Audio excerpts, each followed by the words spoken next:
Praise the lord. సామెతలు 4. కుమారులారా, తండ్రి ఉపదేశము వినుడి, మీరు వివేకము నొందునట్లు ఆలకించుడి. నేను మీకు సదుపదేశము చేసేదను. నా బోధను త్రోసివేయకుడి. నా తండ్రికి నేను కుమారుడుగా నుంటిని, నా తల్లి దృష్టికి నేను కుమారుడనైన ఏకకుమారుడనై ఉంటిని. ఆయన నాకు బోధించుచు నాతో ఇట్లనెను, నీ హృదయము పట్టుదలతో నా మాటలను పట్టుకొననిమ్ము.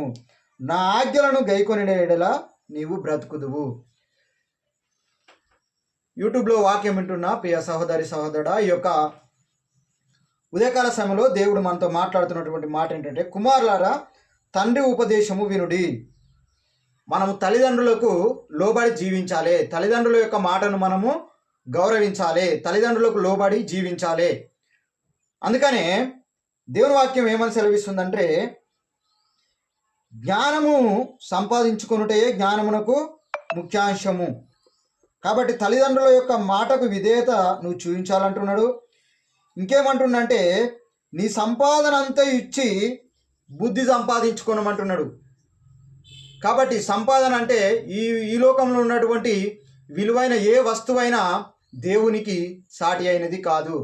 దేవుని కంటే కొంచెము తక్కువనే అది ఏదైనా సరే. కాబట్టి ఉదయకాల సమయంలో దేవుడు మనతో మాట్లాడుతున్నటువంటి మాట ఏంటంటే, క్రీస్తు కంటే విలువైనది బంగారమా కాదు, వెండా కాదు, ధనమా ఐశ్వర్యమా ఏది కాదు. ఈ లోకంలో ఉన్నదంతా శూన్యమే అని దేవుని యొక్క వాక్యం సెలవిస్తుంది.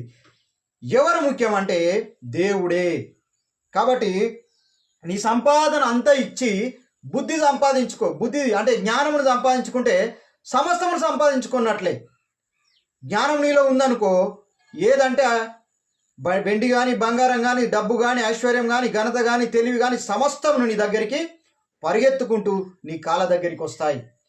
కాబట్టి ఈ ఉదయకాల సమయంలో దేవుడు చెప్తున్నటువంటి మాట ఏంటంటే, నీ సంపాదన అంటే నువ్వు సంపాదించుతున్నావే, నీ సంపాదన అంతా ఇచ్చి బుద్ధి సంపాదించుకొనుము అని దేవుని యొక్క వాక్యం సెలవిస్తుంది.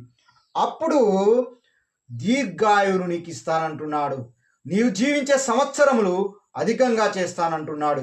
ఈ కొద్ది వాక్యము దేవుడు దీవించి ఆశీర్వదించునుగాక. ఆమేన్.